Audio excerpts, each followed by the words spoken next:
Hey, what's up? This is Kevin from Kevin's Barbecue Joints, and in this episode of 10 Minutes With, I get a chance to talk again with Mike Black from Terry Black's Barbecue in Austin, Texas, and now Dallas, Texas. They're opening in November of 2019 in Dallas, Texas, and that's why I wanted to circle back and find out more about that for you guys and for myself. It's really interesting to chat with him, too, because I wanted to find out more about their volume that they do and how they keep the consistency and their line moving. A lot of people that I have talked to in these interviews have actually gone to Terry Black's to either work with them to learn more about how they do this or visit them and watch the lines and see how it works. They have 3 cutters, extremely efficient. He mentions that they go through 1,250 briskets a week, which is a phenomenal number. But we get into their business model and how they do their business, but then we get into the Dallas location and all about that and how large it is, that it's 11,000 square feet, same hours, same menu for right now. They have a full bar. They have 2 event spaces, which they don't have in the Austin location. And we talk about why Dallas and all that. So I wanted to get into that. And then I have 3 fun questions for him at the end. But I know you'll really enjoy this. Thanks again for listening. Enjoy. And if you're digging these, please subscribe. That way you don't miss out. I do 1 or 2 of these per week, if not more. I have a website at kevinsbbqjoints.com. Tons more content as well as links to all my podcasts and YouTube stuff. I'm available on all the social media at Kevin's BBQ Joints. Follow me, check me out, news, information, all that good stuff. But thank you again for listening. I hope you have a great week.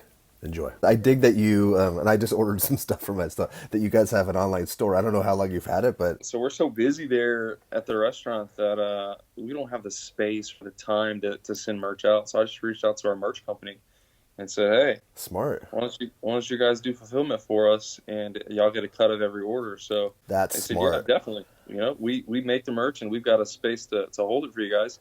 So when you place an order on, terryblacksbbq.com, it goes straight to them, and then they do fulfillment, and then it goes into our account, via Cool. the online payment method. So that's awesome. And I noticed a couple of people that I know are models of the different things. You got Dylan. Yeah, so we used all employees there at the restaurant, and then some of them have since gone on. I know Dylan was like the main one. He took a really good headshot. Dylan Taylor, who is obviously opening up his own barbecue restaurant with Johnny and Lane and those guys.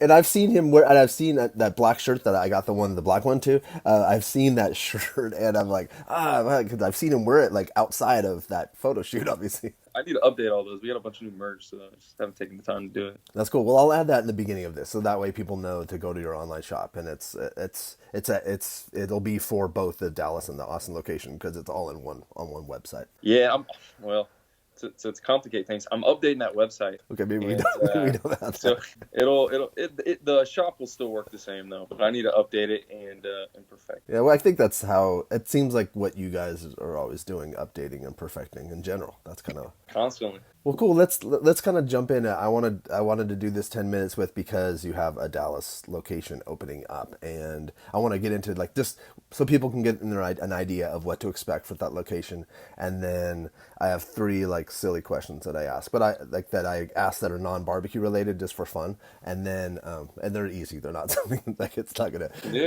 kill you in the morning. And then also, can you, before we get into the Dallas location, can you explain your Austin location? Because it's funny, because as I've done these interviews since you and I have talked, so many people have either said that they've either worked with you or they have gone to your store, your restaurant, just to get an idea of how to deal with the volume. Somebody, I think Adamson, I was talking to Maddie at Adamson Barbecue in Toronto, and they borrowed your idea, your concept, because of what you guys are putting out amazing numbers there. Yeah, we're crazy efficient.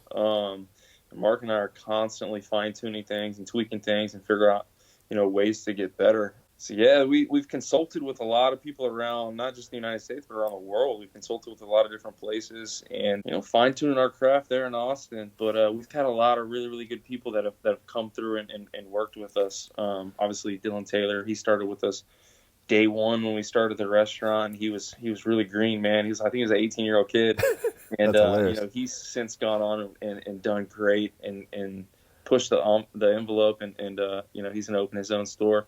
And then Joel, down in South Texas, He just got his barbecue restaurant open. I just interviewed him last week. Oh yeah. I need to check that out. He's gonna kill it down there, man. Joel's an awesome guy.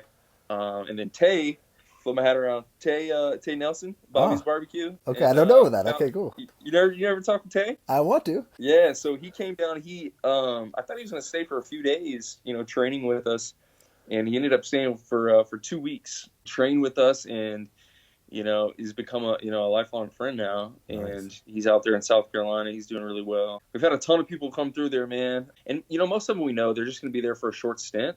But it's not about them coming in stealing anything. It's coming in and them learning, and then them teaching us, and us. That's how we constantly get better. That's right? that's a great way to look at it. That's the way to look at it, I think. Yeah, they all bring something to the table. When you envisioned your restaurant at the beginning, I don't know if we got into this when I first talked. Did you think of it as having that kind of massive volume and doing that kind of business? No, not like we're doing now. But we wanted to set ourselves apart from everyone else in the Austin, scene. Everyone was selling out, just open for lunch. Most places were closed Mondays. And, there was so much good barbecue in Austin. There still is. I mean, there's, I don't know, 10 places that are amazing, right? That on any given day, any of those 10 can be the best place in Austin. But so we wanted to do something a little different and separate ourselves. So we said, okay, well, there's 2 of us. We're going to grind. We're going to work hard. And so we were open 7 days a week, the AM and PM, the lunch and dinner, doing it all on offset cookers, no rotisseries. We said that's how we're going to separate ourselves. Plus, the 3 cutting blocks. We're going to get people through as fast as possible and as efficiently as possible. So I don't have to waste the whole day in line, right? If you want to waste the whole day, that's cool. There's something cool about, hanging out in line. And there is something about that, yes. Yeah, it's really, really cool. But that wasn't, the model that we wanted to do. So no, it's just so intriguing. And I've been meaning to talk to you since about that, because I think that it gives that option that a lot of people need, that evening option, or that option to come in and they want to eat great barbecue, but they, like you said, they don't have 2 hours, or they don't have an hour and a half or an hour. Exactly. Yeah. So obviously we separate ourselves in all those different areas. And then the next challenge is, the hardest thing in barbecue, right? Consistency. True. How do you stay consistent? Because you've got to hire more cooks, you got to hire more cutters, and you got to cook more product. So that's been the hard part. And cooking those 2 shifts too, or like multiple shifts. Yeah. Then you don't want stuff left over to the night. So you, like you said, you cook in shifts, 24 hours a day, 7 days a week. We've got a crazy good system that we do though. It's like awesome. Musical chairs. Something comes off, something goes on, but you stagger everything. So. It really works out for you. Can you, I know it's not necessarily something you have to say, but roughly how many briskets do you go through a week? On a week? Let's see, this last Saturday we did 240. Saturday. That was just on Saturday. On the week we're doing, let's see, it'd be 225 cases. So 225 cases times 5. What is that? Over 1,000. 1,250. 1,250. Yeah, like 1,250 briskets a week. So. The crazy thing is that's pretty consistent, 52 weeks a year, and there's a number of different reasons why that's consistent. But wow. Yeah, it's wild. Man. That's crazy. Well, that's awesome, and because of that, and you're still smiling, you're not stressed. There's no stress lines. It's an amazing marvel what you've got created. Now your new location in Dallas. Why Dallas, and what's that place all about? Man, so we wanted to branch out. It's Mark and I.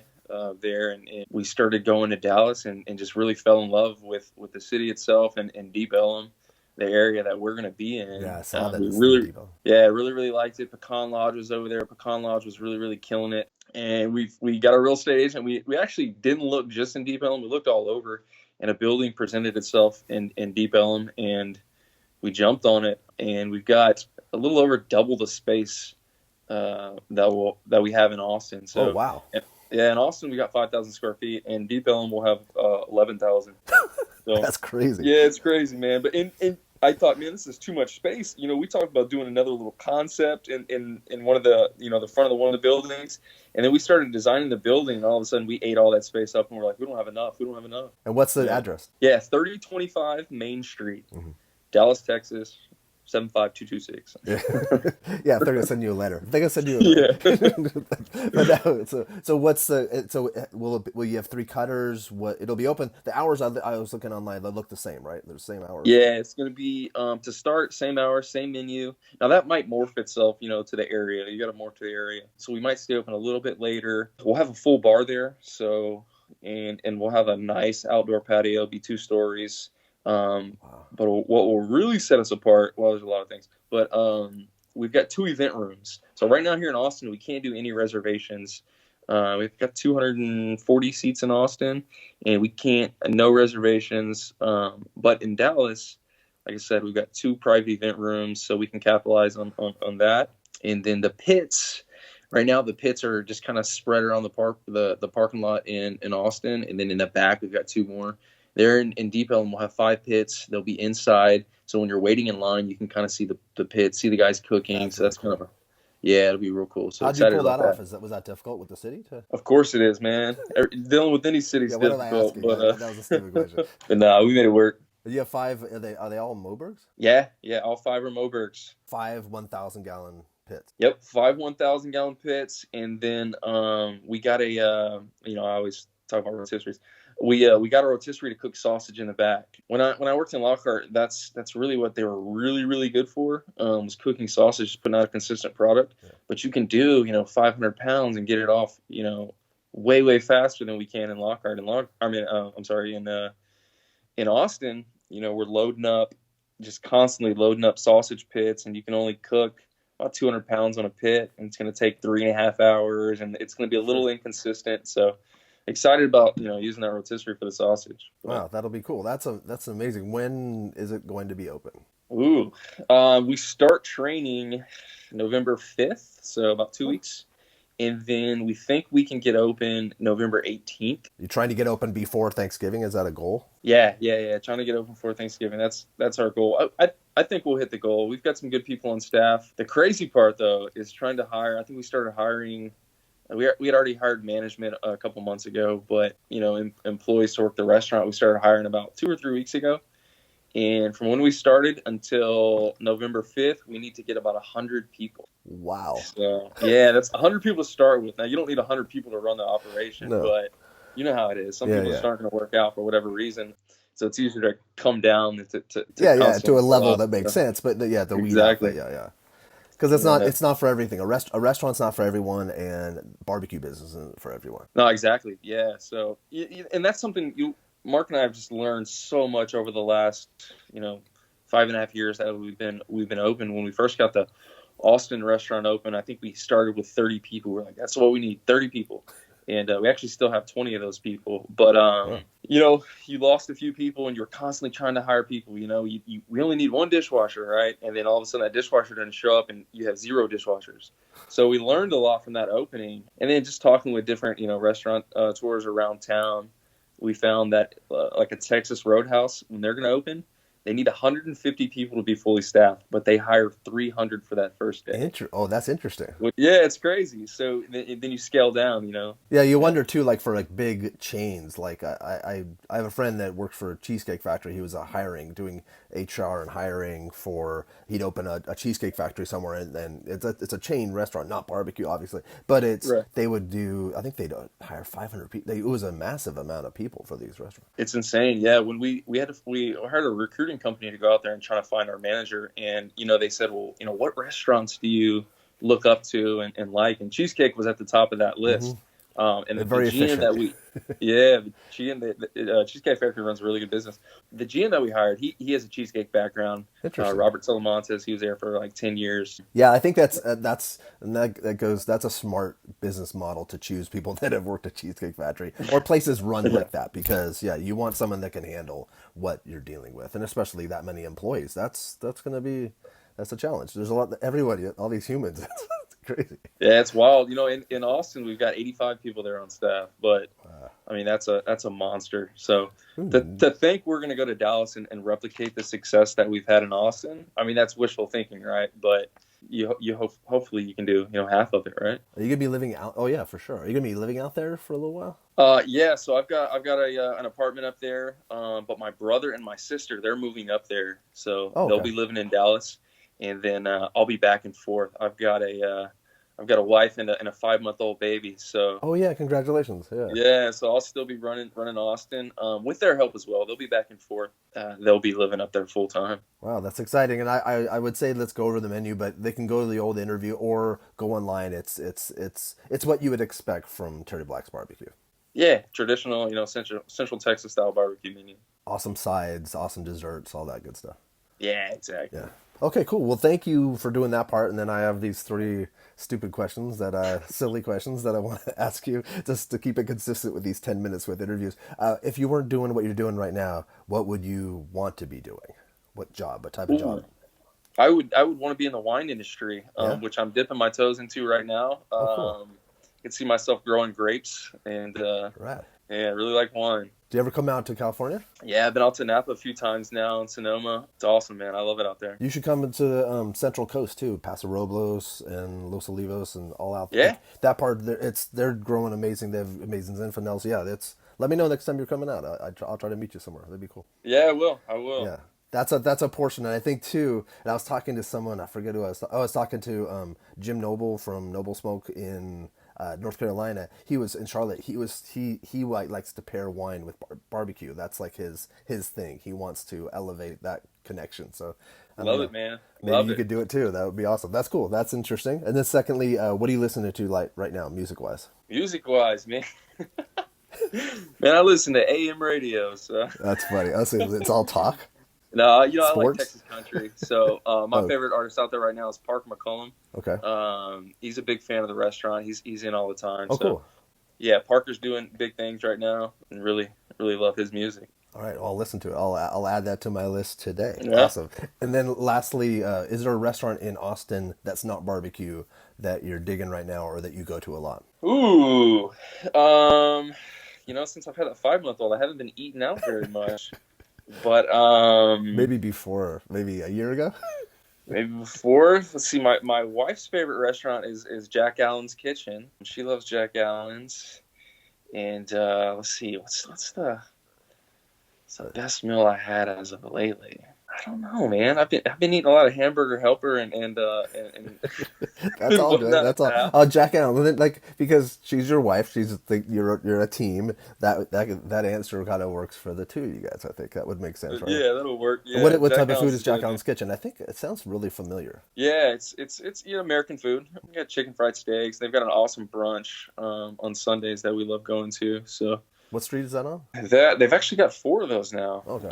It's a farm to table style place. We go to the one at the Y, which is off 71 and 290.